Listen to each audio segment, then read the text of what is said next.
Pernahkah Anda merasakan bahwa di balik keheningan malam ada sesuatu yang memandang balik ke dalam diri Anda?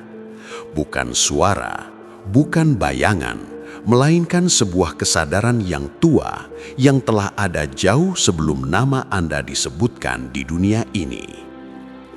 Di tanah Jawa, keheningan bukanlah kekosongan. Ia adalah ruang rahasia.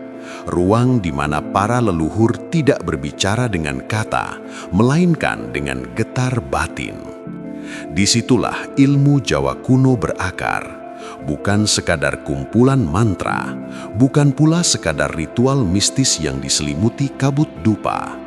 Ia adalah jalan sunyi, jalan yang hanya terbuka bagi mereka yang berani menatap dirinya sendiri tanpa topeng.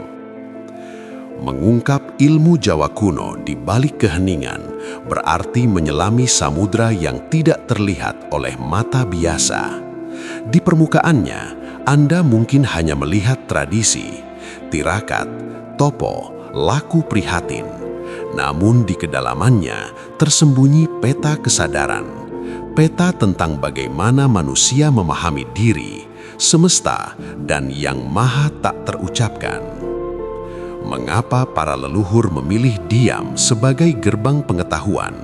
Mengapa mereka menahan lapar, menahan tidur, menahan kata? Apa yang sebenarnya mereka cari?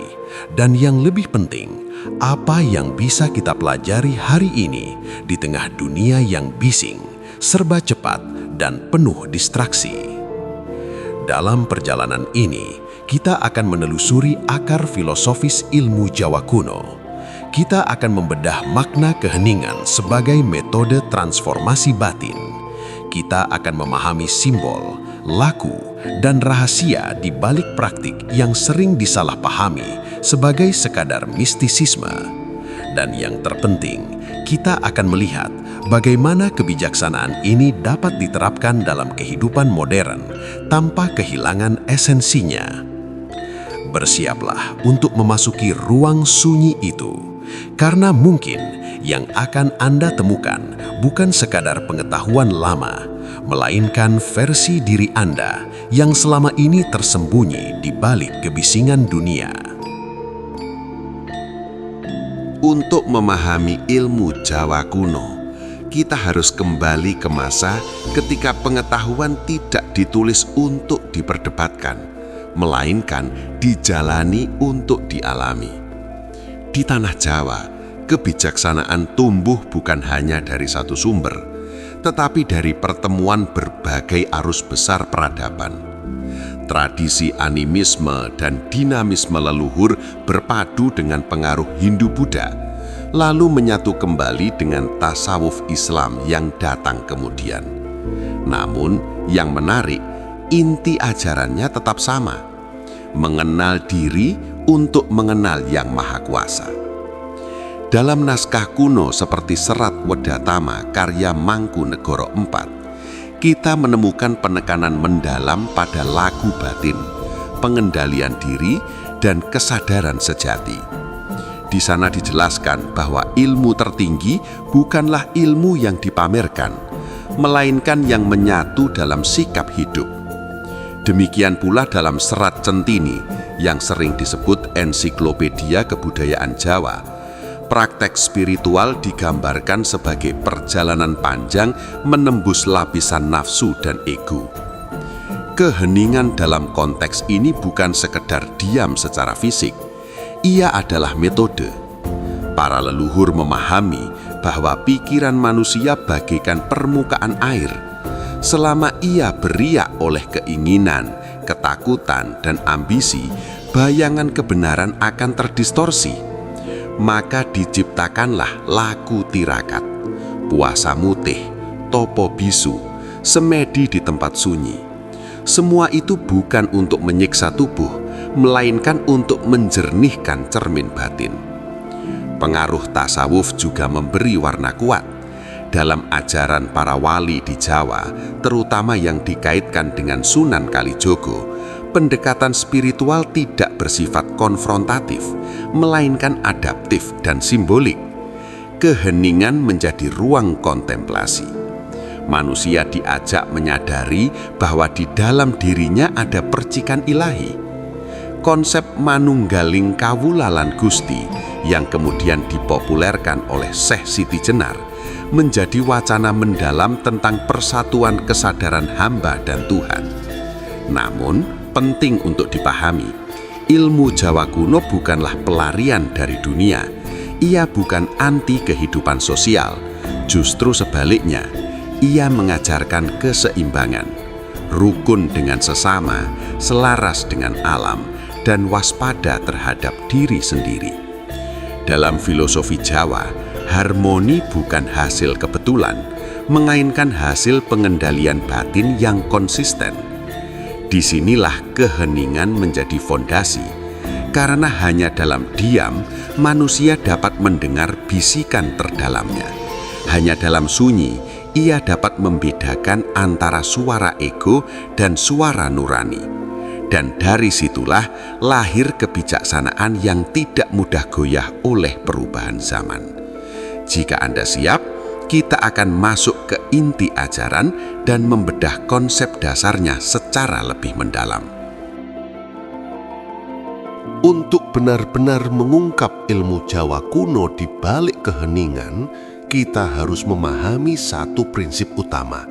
Manusia adalah jagat cilik, cerminan dari jagat gede.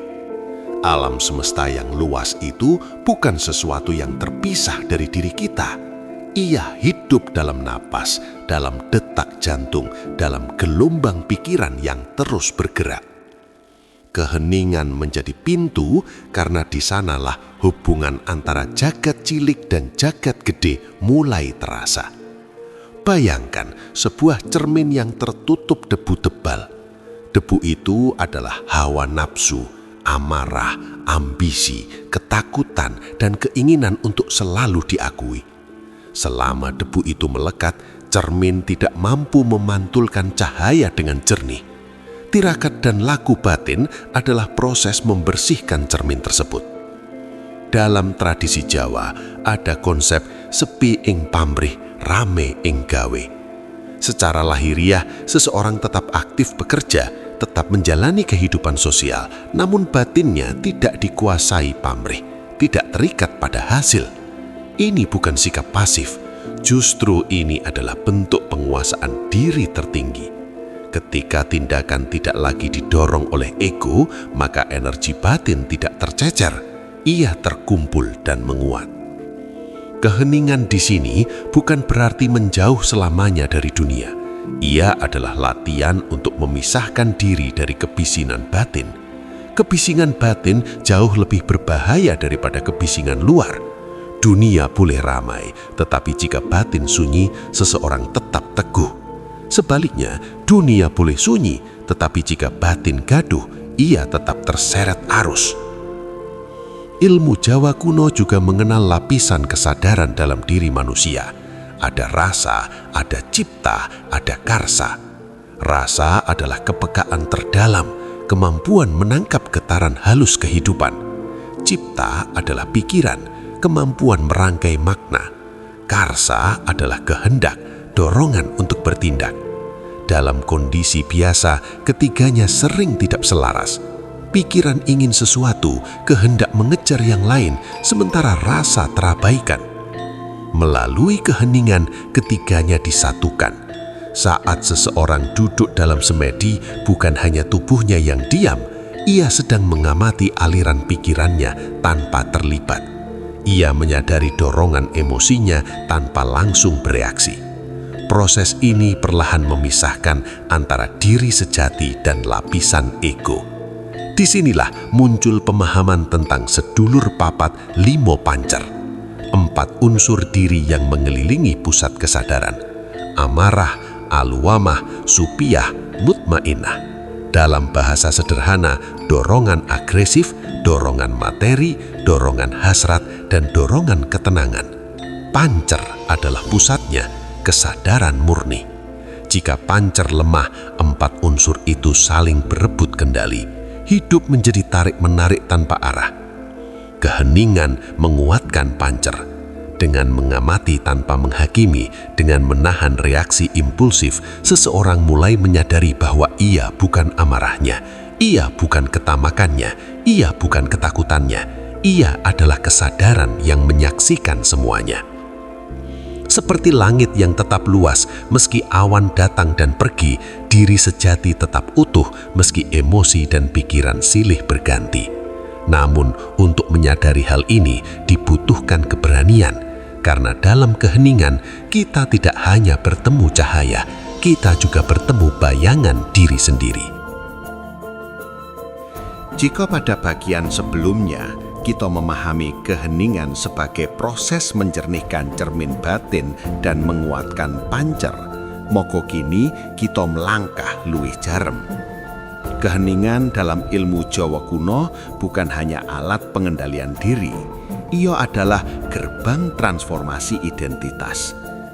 Sebagian besar manusia hidup dalam lapisan permukaan dirinya.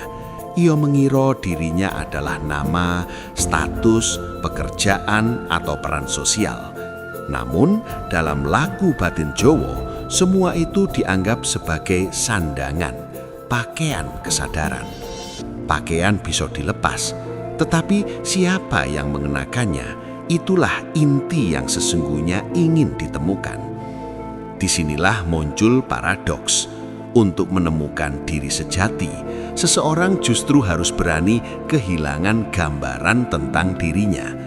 Dalam semedi yang mendalam, ketika pikiran mulai tenang dan gelombang emosi mereda, muncul ruang kosong yang seringkali menakutkan. Tidak ada identitas yang bisa digenggam, tidak ada narasi yang bisa dibanggakan, hanya kesadaran yang mengamati. Banyak orang berhenti di tahap ini karena merasa hampa, padahal kehampaan itu bukan ketiadaan. Ia adalah ruang murni sebelum bentuk muncul, seperti tanah kosong sebelum ditanami, atau langit sebelum cahaya fajar menyingsing.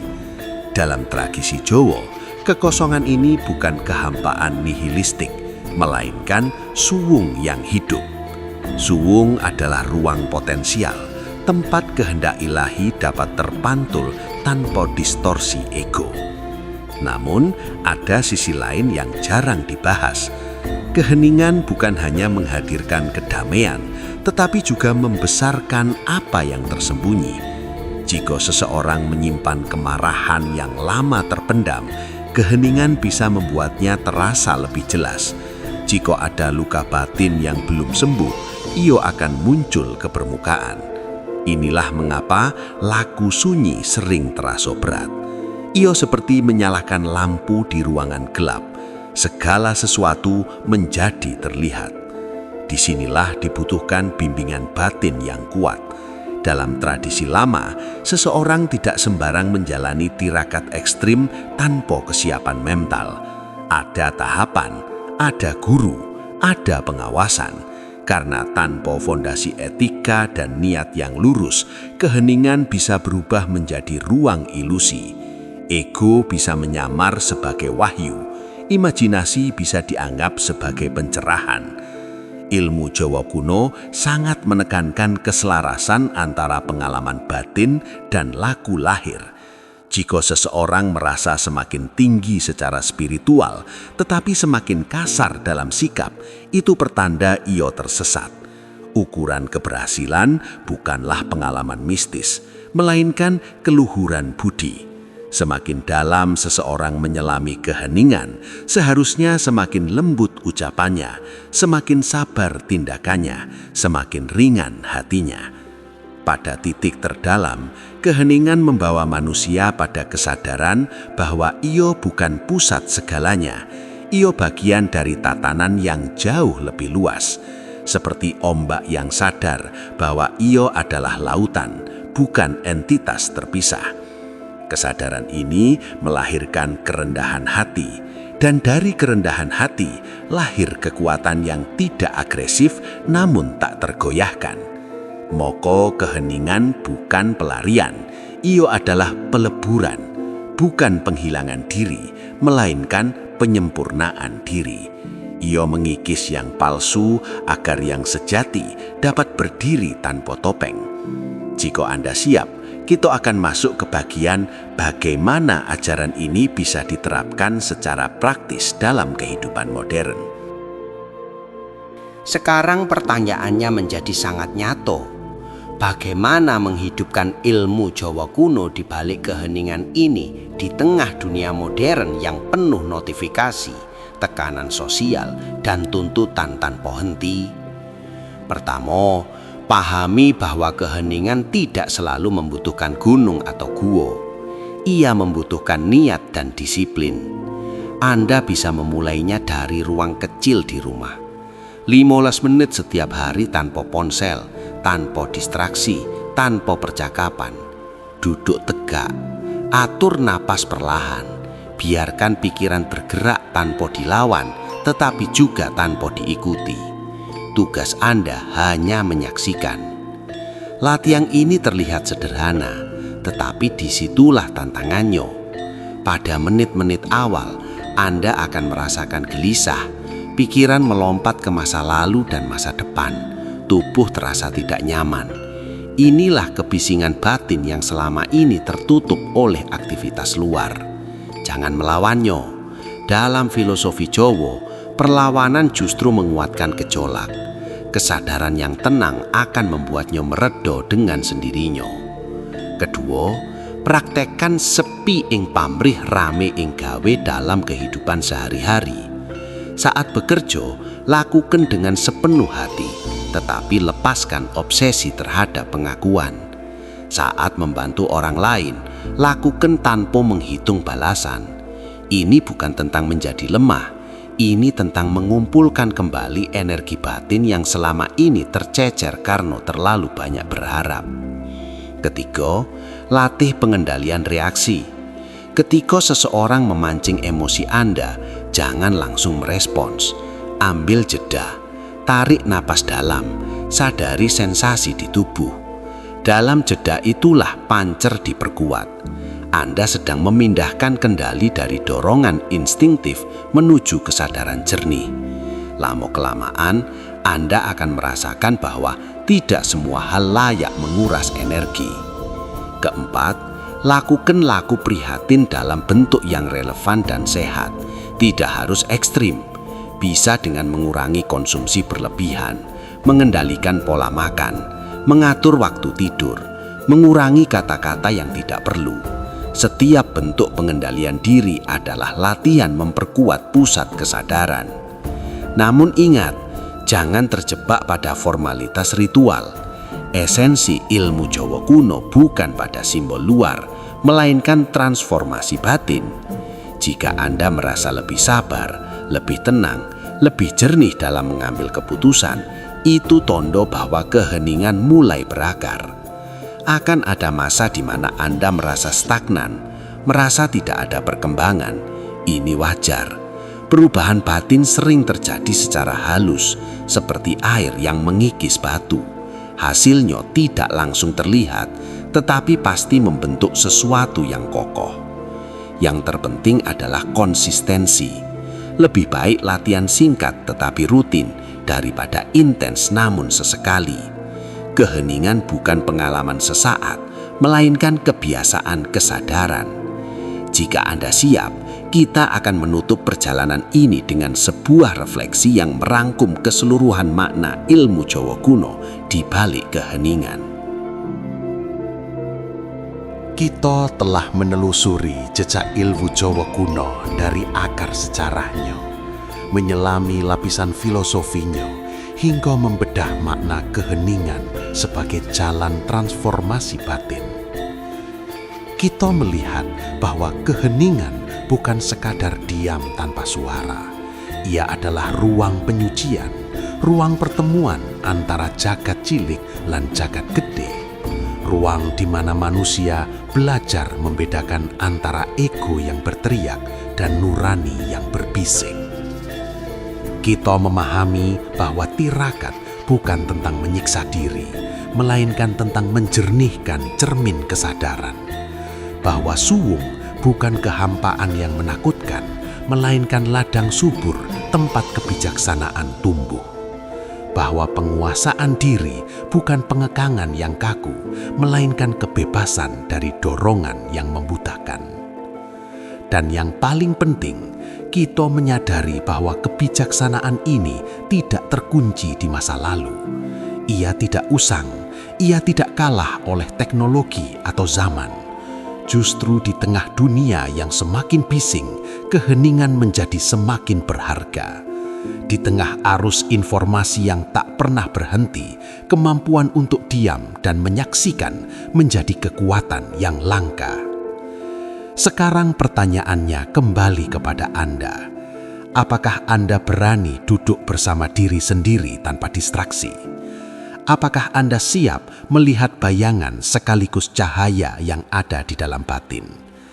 Karena ilmu Jawa kuno tidak bisa hanya dipahami dengan pikiran, ia harus dialami, dirasakan, dijalani. Mungkin Anda tidak perlu pergi jauh, tidak perlu mengenakan simbol khusus. Mulailah dari satu momen hening hari ini, satu napas yang disadari sepenuhnya, satu reaksi yang Anda tahan dengan kesadaran. Dari situlah jalan sunyi itu terbuka. Karena pada akhirnya rahasia terbesar bukan tersembunyi di luar diri Anda. Ia berdiam dalam keheningan yang selama ini Anda hindari. Jika Anda merasakan makna dari perjalanan ini, renungkan sejenak sebelum melanjutkan aktivitas Anda. Dan biarkan keheningan menjadi guru yang setia dalam setiap langkah hidup Anda.